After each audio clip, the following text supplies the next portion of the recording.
kad je hapšena grupa Belivuk, posluta su dva inspektora službe za borbu protiv organizovanog kriminala u Belivukov stan, da ga pretresuju. To su mediji preneli.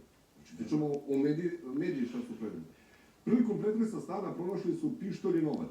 U stanu su se dogovarali da li da diraju, ne, onda je jedan od njih, kako mediji prenose, izjavio, ma daj, nemoj, pusti, dovoljno mu je i ovo. I taj novac i pištolj je ostao u tom stanu. Oni su izašli, znači nisu uzeli ni novac ni pištolj. Ali su izašli, jer da su to uzeli, to bi prikazali kao dokaz na sudu protiv sada okrivljenog, tada osumnjičenog. Kako se to desilo?